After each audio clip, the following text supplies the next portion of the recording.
7th, 1991.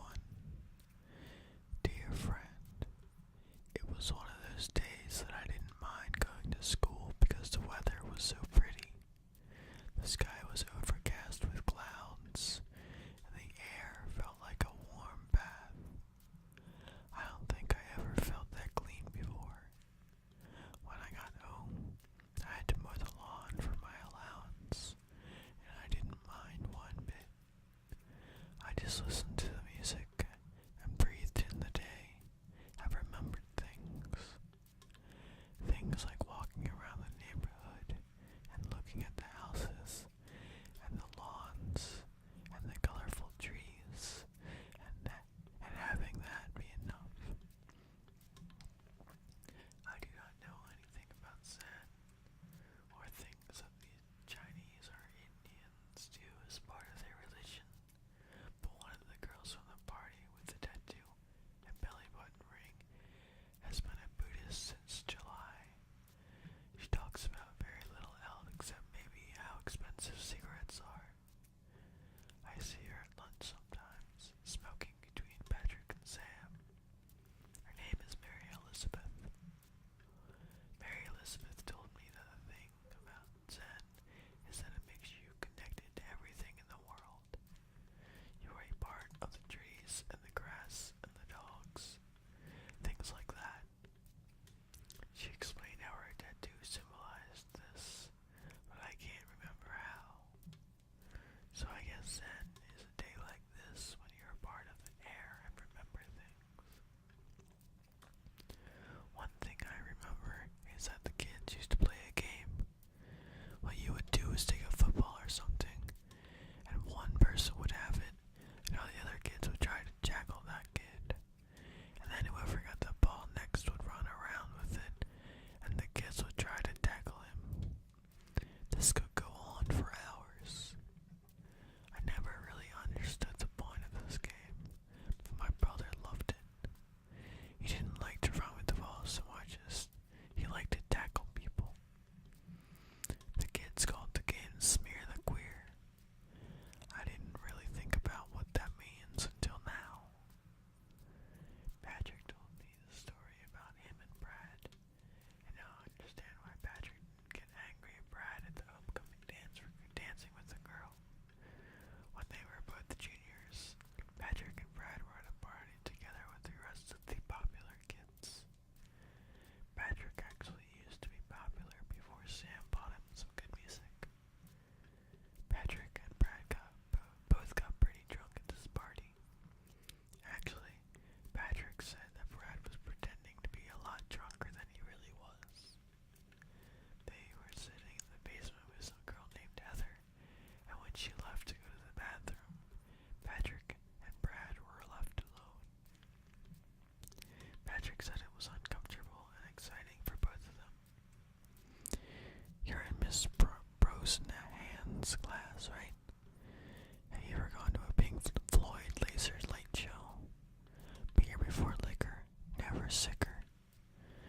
When they ran out of small talk, they just looked at each other, and they ended up fooling around right there in the basement. Patrick said it was like the weight of the world left both of their shoulders. But Monday in school, Brad kept saying the same thing. Man, I was so wasted.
was also crying pretty bad, and he decided if anyone asked him, he would say his eyes were red from smoking pot.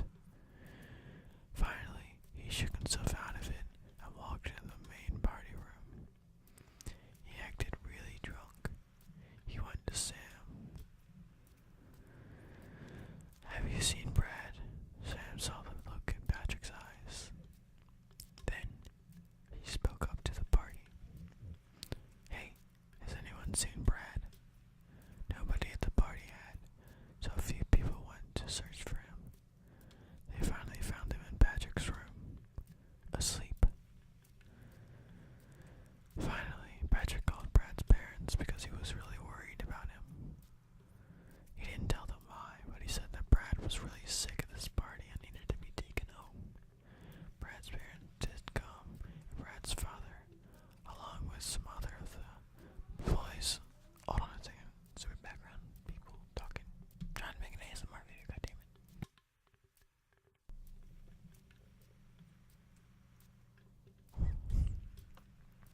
Patrick, Brad's parents did come, and Brad's father, along with some of the other boys, including Patrick, carried Brad to the car. Patrick doesn't know if Brad was really asleep or not at all, not at that point. But if he wasn't, it was a good acting job. Brad's parents sent him into rehabilitation because Brad's father didn't want him to miss his chance at a football scholarship. Patrick didn't see Brad for the rest of the summer. Brad's parents never did figure out why their son was getting stoned and drunk all the time. Neither did anyone else, except the people who knew. When the school year started, Brad avoided Patrick a lot. He never went to the same parties as Patrick or anything until a little over a month ago. That was the night he threw rocks at Patrick's window and told Patrick that nobody could know if Patrick understood. They only see each other now at night on golf courses and at parties like Bob's where the people are quiet and understand these things. I asked Patrick if he felt sad that he had to keep it a secret, and Patrick just said that he wasn't sad because at least now, Brad didn't have to get drunk or stoned to make love. Love always, Charlie.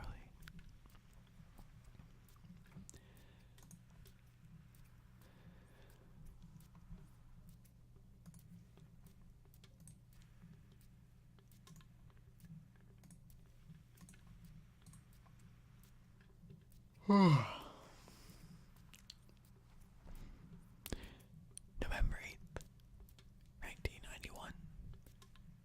Dear friend, Bill gave me my first B in advanced English class for my paper on Peter Pan. To tell you the truth, I don't know what I did differently from the other papers. He told me that my sense of language is improving along with my sentence structure. I think it's great that I could be improving on these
57.